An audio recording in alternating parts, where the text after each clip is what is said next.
Amigos de todo o Brasil, especialmente do nosso estado de Minas Gerais, eu sou Eric Carvalho. Bom, eu venho gravar esse vídeo para vocês para tentar explicar ou esclarecer para alguns dos nossos irmãos, cidadãos e patriotas, as falas do nosso deputado Eduardo Bolsonaro, que postou um vídeo muito recentemente explicando que o ministro Alexandre de Moraes ele foi intimado pelo Congresso dos Estados Unidos a prestar esclarecimento acerca dos atos que vem praticando no Brasil enquanto ministro da Suprema Corte. O Congresso americano deu 10 dias para que o Alexandre de Moraes responda a alguns questionamentos. Algumas pessoas questionaram, até com certa razão, com certo fundamento, o que o Congresso americano tem a ver com as decisões tomadas internamente, né, dentro do ordenamento jurídico brasileiro, tendo em vista a existência do princípio da soberania entre os Estados. Bom, antes de entrar no mérito da questão, é preciso entendermos que existem alguns órgãos que eles possuem o chamado poder de requisição, que são entre eles a Polícia Judiciária, o Ministério Público, o Poder Judiciário e também órgãos congressistas, como Câmara dos Deputados, Senado, etc., nas suas mais variadas esferas estadual, municipal e nacional. E tem o direito de emitir essa requisição, né, qualquer Estado parte, através, seja das suas cortes constituídas ou através do seu Congresso. Requisição que visa tão somente o esclarecimento de fatos e apuração de prováveis crimes e delitos, ou colher informações para a propositura de projetos de lei, tratado ou convenções. Nós precisamos entender que existe no nosso continente a chamada Convenção Americana de Direitos Humanos, popularmente conhecida como Pacto de San José da Costa Rica, porque foi lá na cidade de Costa Rica, São José da Costa Rica, que esse tratado foi promulgado, foi assinado, que houve ali a adesão pelos países membros, né, do nosso continente americano. E esse pacto, ele prevê, entre a sua variada gama de direitos, alguns direitos, entre eles os direitos de primeira geração, que são direitos compreendidos como direitos civis, individuais e políticos, que tratam que todo cidadão, que todo ser humano, pessoa humana de direitos humanos, titular de direitos humanos, ela tem direito à nacionalidade, aquisição de cidadania, votar, ser votado, e um direito de caráter de livre acesso à justiça, que aduz que todo indivíduo, ao ser preso em flagrante, ele deve ser levado a um juiz, onde será informado perante os motivos da sua prisão. Em seguida, deve ser posto em liberdade. Entre esses dispositivos, nós vemos ali alguns princípios. Fala do princípio do juiz natural, ele deve ser levado perante um juiz competente, e fala do princípio do devido processo legal, que ele deve ser posto em liberdade, né, se houver razões para que seja relaxada a sua prisão, e em seguida ele será processado pelo Estado. E que o ministro Alexandre de Moraes vem praticando é a supressão completa dessas previsões. Primeiro, ele suprime o direito à liberdade individual quando ele pratica a censura prévia, censurando páginas de Facebook, Instagrams,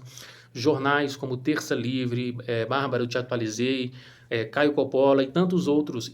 blogueiros da direita, né, suprimindo seus direitos de liberdade de expressão, que constitui censura prévia, o que também é vedado pelo pacto, sem que haja quaisquer aplicação do devido processo legal, sem que haja intimação para prestar esclarecimentos, sem que haja oitiva de testemunho, encaminhamento à Polícia Judiciária para abertura de inquérito policial, em seguida remetendo ao juiz que o enviará ao Ministério Público, que poderá oferecer a denúncia, sendo essa denúncia recebida ou rejeitada pelo juiz. Agindo assim o ministro Alexandre de Moraes ex officio como autoridade judiciária, ao instaurar inquérito de ofício, membro do Ministério Público a denunciar indivíduos e ainda exercendo a função de juiz a julgar os casos e ainda até mesmo de vítima, em vários relatos em que ele se colocou como vítima de algumas acusações ou de algumas denúncias feitas contra ele. Além de as várias prisões que nós precisamos relatar aqui, que é de conhecimento do nosso país por um todo, dos indivíduos envolvidos nos atos de 8 de janeiro, que muitos deles foram sancionados por crimes que sequer tinham a devida previsão no nosso ordenamento jurídico, capitulados em artigos arcaicos, obsoletos, sendo que há no nosso país a vedação, né, é que a lei não retroagirá no tempo, salvo para beneficiar o réu. Pois bem, o que quer tratar o Congresso americano é da propositura de um tratado, de uma convenção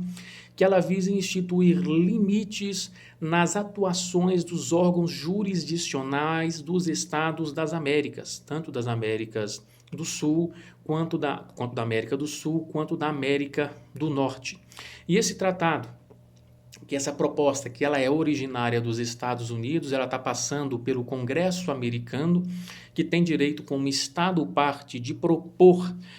ideias de iniciativas para que sejam instituídos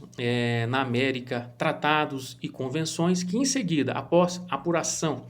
das falas do ministro Alexandre de Moraes, mediante os seus depoimentos, será encaminhada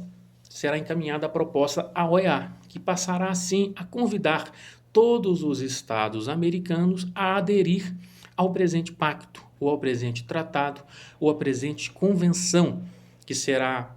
proposta pela OEA, visando a supressão de algumas liberdades, de alguma autonomia, da autonomia que tem o órgão do Poder Judiciário. O que, por um lado, pode ser bom, porque gerará assim um certo temor nos órgãos dos poderes judiciários para que eles de fato venham cumprir a lei e não venham mais suprimir direitos que foram recepcionados pelo Brasil, a priori no Pacto de San José da Costa Rica, pelo decreto 678 no ano de 2002, que foi admitido como norma supralegal. Como ele foi promulgado antes da emenda constitucional 45 de 2004, que fala que tratados internacionais de direitos humanos aprovados por quórum com quórum de 3/5 nas duas casas em 2 turnos, né, eles terão ali status de emenda constitucional. Então ele tem ali status de norma supralegal, ou seja, ele está acima das leis como o Código Civil, Código Penal, CTN, leis trabalhistas e abaixo apenas da Constituição. Logo, ele deve prevalecer sobre algumas regras de direito penal, né? E nesse sentido, desde que não contrariem a Constituição. Então, nesse sentido, devem sim ser respeitadas as previsões do referido pacto, e se aprovado esse tratado, pode ser de certa forma também prejudicial, pois ele irá suprimir, né, algumas garantias que nós temos, né, constitucionais, que fala da autonomia do poder judiciário, o princípio da separação dos limites dos poderes, e que fala ainda que são cláusulas pétreas no artigo 60, né, que visa que toda e qualquer proposta de emenda à Constituição tendente a abolir o princípio da separação dos poderes, as garantias individuais, os princípios do voto livre e direto e nosso modelo atual de federação, elas não serão aceitas. Então, com essa proposta, poderá ser suprimida algumas de nossas cláusulas pétreas, o que poderá afetar, né, a nossa soberania. Porém,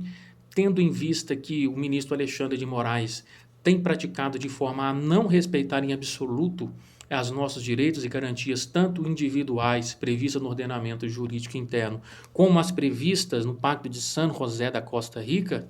nós não vemos outra alternativa, a não ser a promulgação deste pacto que, através da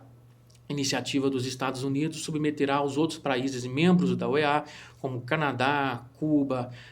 Argentina, Guianas, e muito provavelmente poderá ser aceito, pois que há séria violação de direitos humanos no Brasil.